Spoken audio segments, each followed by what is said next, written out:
आज जो कहानी हम सुनने वाले हैं वो आपको अंदर तक हिला देगी। और सबसे डरावनी बात ये है कि एक सच्ची घटना है। तो ये कहानी है जॉन नाम के एक पिज्जा डिलीवरी बॉय की। और जैसा मैंने कहा, ये पूरी तरह से एक सच्ची घटना पर आधारित है जो इसे और भी ज्यादा खौफनाक बना देती है। तो मिलिए जॉन से। जॉन एक कॉलेज स्टूडेंट है जो अपनी जरूरतों को पूरा करने के लिए एक पिज्जा की दुकान में पार्ट टाइम जॉब करता है।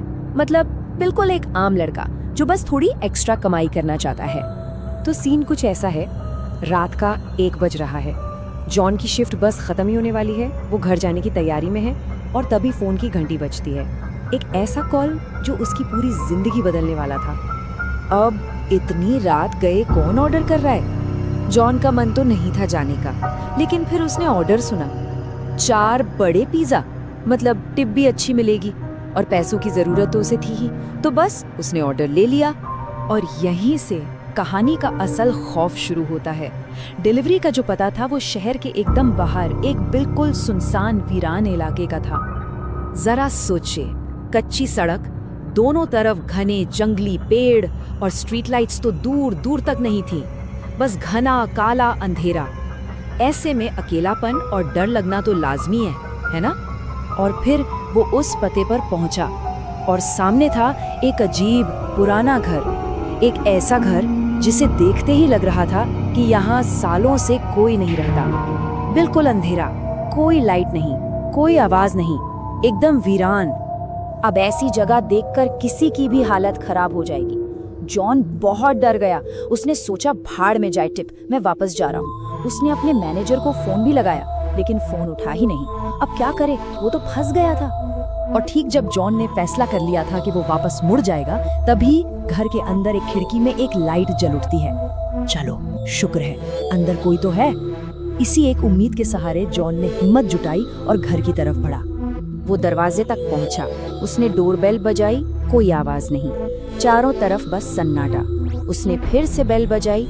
इस बार अंदर से हल्के हल्के कदमों की आहट सुनाई दी, लेकिन दरवाजा फिर भी नहीं खुला। जॉन ने सोचा बस बहुत हुआ, और जैसे ही वो वापस जाने के लिए मुड़ा, दरवाजा एक चरमराती हुई आवाज के साथ अपने आप खुल गया। अब जॉन की हिम्मत तो जवाब दे रही थी, पर वो धीरे धीरे अंदर गया। हॉल में बहुत हल्की सी रोशनी थी और वो पूरा का पूरा खाली था। उसने जोर से आवाज दी, हेलो, पिज्जा डिलीवरी। लेकिन उसकी आवाज बस खाली दीवारों से टकराकर लौट आई।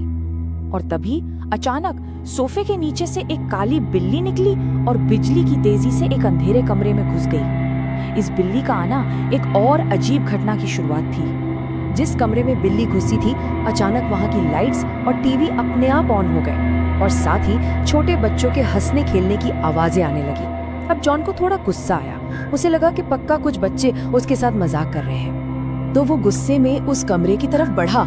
उसने दरवाजा खोला और देखा कि बिस्तर पर 2 छोटी छोटी बच्चियां बैठी हैं, एकदम चुप और बस जॉन को ही घूरे जा रही हैं। जॉन ने थोड़ा सख्ती से पूछा, मैं पिज्जा लेकर आया हूँ, घर में कोई बड़ा है जो पैसे दे सके? और फिर जो हुआ वो जॉन की जिंदगी का सबसे भयानक पल था। अचानक उन दोनों बच्चियों की आंखें पूरी तरह सफेद हो गईं और उनकी वो चुप्पी एक ऐसी डरावनी अमानवीय हंसी में बदल गई जिसे सुनकर किसी के भी रोंगटे खड़े हो जाएं। और हंसते हंसते उन दोनों ने एक साथ जॉन के पीछे दरवाजे की तरफ उंगली उठाई। जॉन ने जैसे ही डरते डरते पीछे पलटकर देखा, उसके होश उड़ गए। दरवाजे पर एक बहुत ही भयानक औरत खड़ी थी।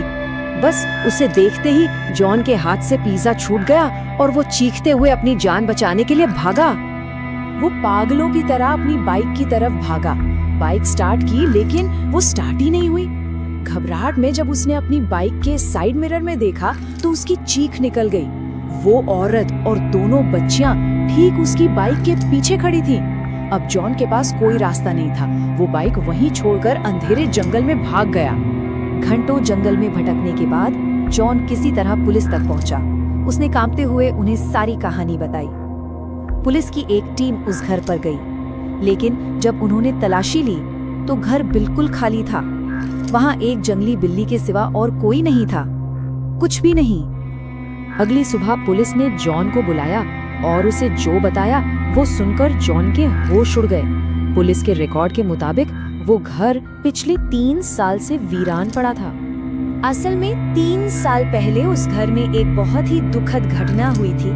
वहाँ रहने वाली एक माँ और उसकी 2 छोटी बेटियों की बड़ी बेरहमी से हत्या कर दी गई थी और तब से वो घर बंद था। अब जॉन को सब समझ आ गया। उस रात वो किसी इंसान से नहीं बल्कि उस माँ और उसकी 2 बेटियों की आत्माओं से मिला था जो आज भी उस घर में फंसी हुई हैं। इस खौफनाक अनुभव के बाद जॉन ने जाहिर है वो नौकरी फौरन छोड़ दी। जॉन की जान तो बच गई, लेकिन ये कहानी एक बहुत बड़ा और डरावना सवाल पीछे छोड़ जाती है कि उन तीनों की हत्या आखिर किसने की थी। एक ऐसा सवाल जिसका जवाब शायद हमेशा के लिए उस घर की दीवारों में ही